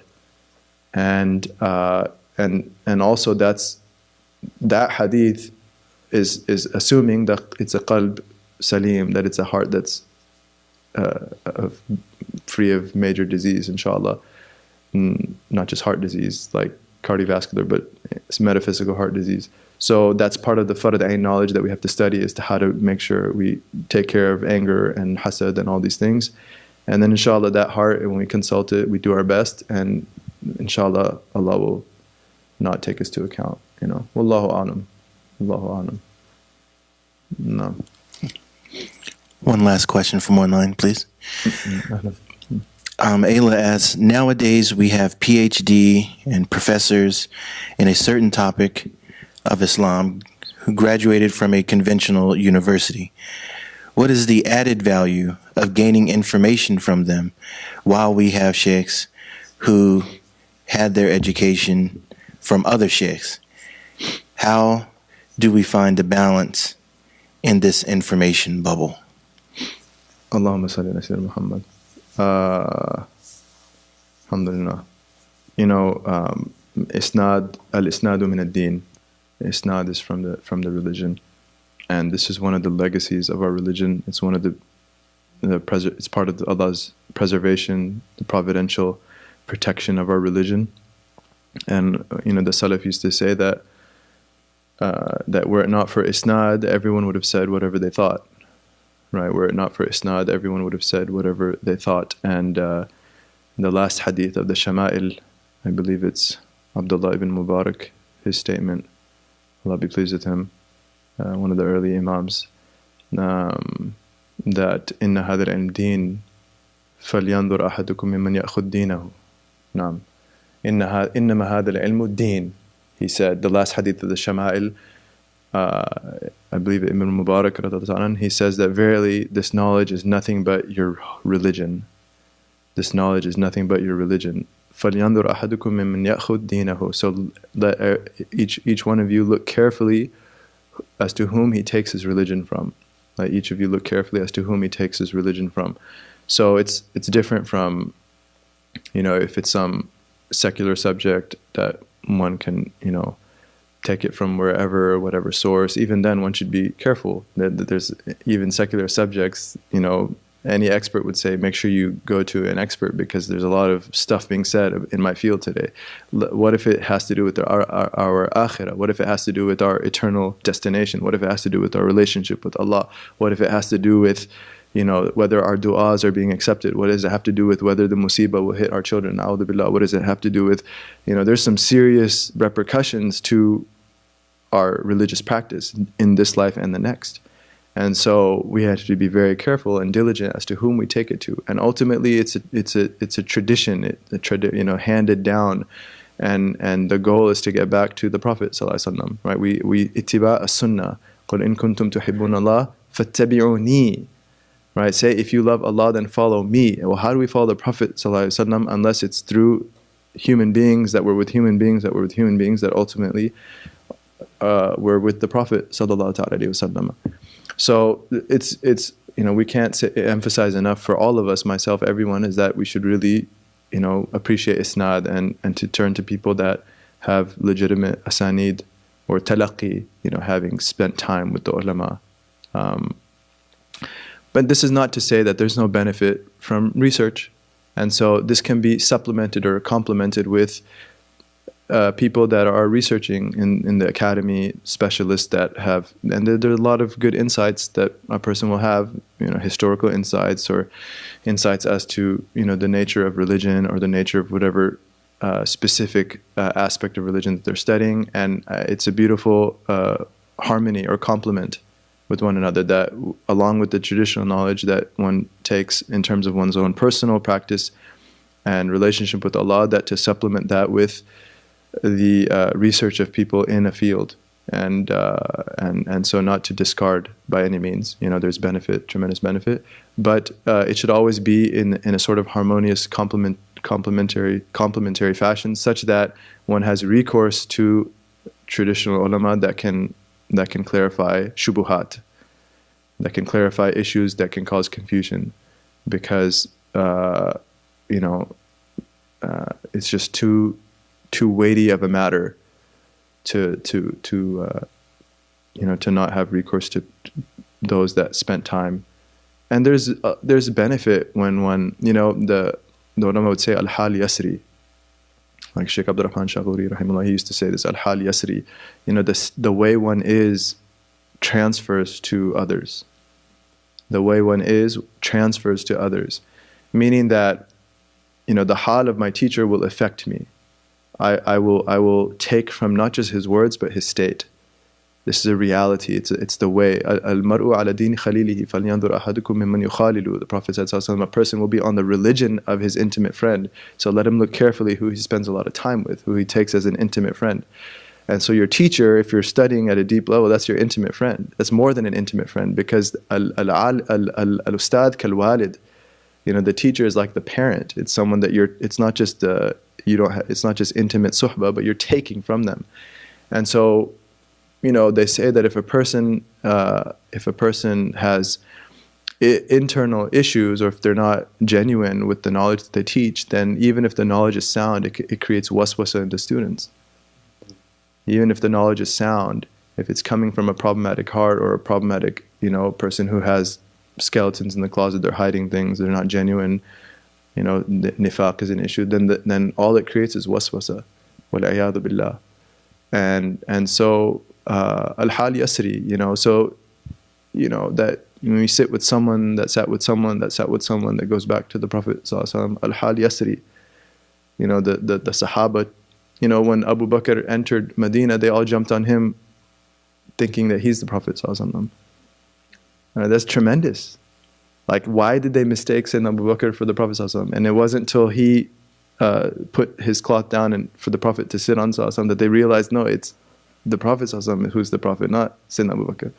Why is that? Because al-hal yasri, Sayyidina Abu Bakr had absorbed the prophetic state to a tremendous degree. And so the students of the sahaba, and then their students, and then their students, and living masters, there's something of prophecy that will touch our hearts. We will breathe the air that went in the lungs, that went in the lungs, that went in the lungs. We share air, and there's a lot that's being shared, and it'll touch our hearts and affect the way we are, inshallah. And so, it's really important to appreciate our tradition, and then also we can benefit from experts, from researchers. We're not denying that by any means. So inshallah, complementing the two seems to be beneficial, inshallah. No. Sorry, that was intended to be the last, but I realized I missed somebody who was a little bit. Let me try to make this concise. Sayyid Hafiz asks, often a teacher of Tasawwuf has a broader interpretation of the verses of the Quran than a scholar of fiqh. Imam al-Ghazali said, quote, they have cleaned their hearts from other than Allah, and they have made them as pathways for rivers to run, carrying knowledge of Allah, end of quote. Shouldn't the understanding of certain unclear verses of the Quran be mostly directed to the authentic masters of Tasawwuf? There's no contradiction if they're authentic masters. Okay, so Tasawwuf will never result in a denial of the outward established understanding of tafsir or hadith, etc., etc. That esotericism, just to only take ishara as tafsir proper and to deny the outward meaning, this is a type of heresy, and it's mentioned in our books of Aqidah, that just to take inward meanings only. No, they're complementary with the outward tafsir, and so the insights of the people of Tasawwuf would never override the outward tafsir. Okay, all it will do is provide additional insights for the benefit of their disciples or their students who are on whatever path they're instructing them on. And so they're not mutually exclusive or contradictory by any means. And proof of that is Ibn Ajib's tafsir. Anyone that reads Ibn Ajib's tafsir, he starts off with tafsir proper, and then he mentions the ishara. He doesn't negate the tafsir proper. And so he, as an outward alim, as a Maliki, as a master of the Maliki school and a mufassir, he gives a summation of what the mufassirun mention of the verse before he gives, and he clearly says ishara. This is now just a supplementary insight for the benefit of people that are on a path, for example. What they can glean from the ayah, what the masters glean from the ayah. So the two are not, and if anyone claiming tasawwuf tries to override the sharia in any way, like there's a story of one of them who someone came to one of the Sufi masters and said, so and so says they reached a level to where they can do something haram, and he mentioned something haram that they started doing, and he used the word they reached a level wasala, and the sheikh responded, naam wasala lakin ila saqar. He said, yeah, he arrived, however, to the fire. So the spiritual tradition would never contradict the external, exoteric tradition. It only enhances it. Wallahu a'lam. Alaikum salam.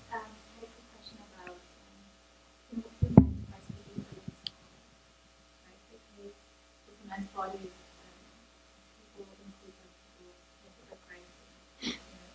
I don't know, all these different grades, like you can just those are the same grades.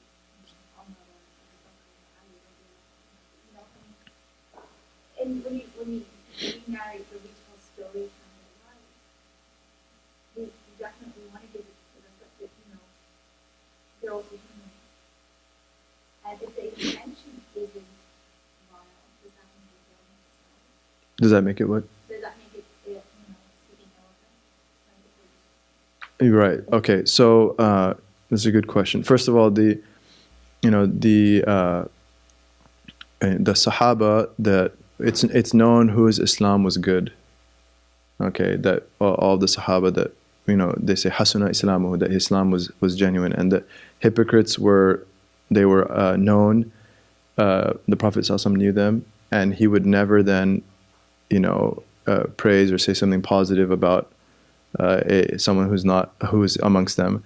And he told different sahaba like Hudayfa ibn Yaman radhiyallahu anhu who they were, for example. And so those were they're not they were known at that time by the Prophet ﷺ and some of the sahaba. But in general, we know that those sahaba that had genuine Islam. This is known, and so this includes Abu Sufyan and Hind and Sayyidina Muawiyah and radhiyallahu anhum jami'an, that they were genuine Muslims. And so yes, we do affirm. We covered it last week that in our Aqidah there are ranks amongst the sahaba. There's not denying that. But just because person A is at a higher level than person B doesn't mean that there's something wrong with person B. Right? That would be a fallacy. So if Sayyidina Abu Bakr radhiyallahu anhu is better than the rest of the sahaba, then that doesn't mean that there's something wrong with the rest of the sahaba. So what we are affirming based off of qat'i definitive text of the Quran and multiple ahadith of the Prophet ﷺ, all of which are general, is that the sort of common denominator is genuineness with Allah, okay, and that Allah preferred them and Allah loved them and Allah was well pleased with them all.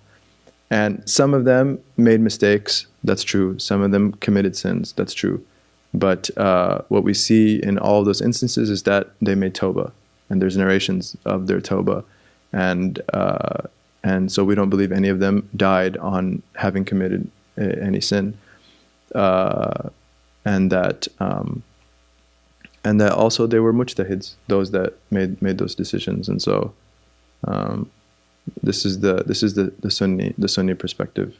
From our perspective, when we're necessarily speaking of the ill we might have done, does that mean that qualify? Well, it's not very easy to identify the ill that they might have done. The only time we know for sure is when the Prophet ﷺ confirmed it. So there were sahaba at the time that he did the had punishment for, whether it was consuming alcohol, whether it was for fornication. That's what we can say for sure. But other than that, unless Allah reveals, the Prophet ﷺ says what they did, because again, it's especially in the time of fitna, it's all confusion, and there were so many elements that were creating confusion. The making up letters that were written and causing disarray and starting to kill and blaming the other side, and there were agents at work to create disunity amongst the ummah. So to lay blame on certain sahaba we're in no position to judge.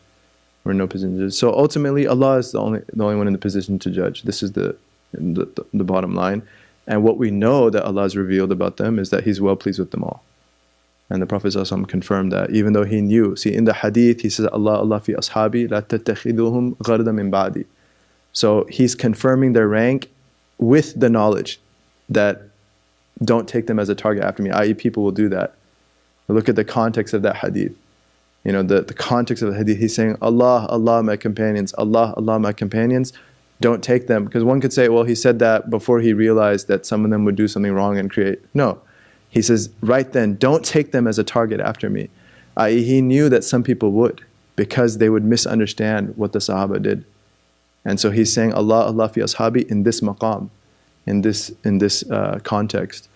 So yeah, we have the best opinion of all of them, and every Sahabi was genuine in what they did. And if they did something wrong, it was based off of a valid ijtihad, so they were still rewarded. You know, it was based off of a valid ijtihad, they were still rewarded. Wallahu a'lam. Anything else?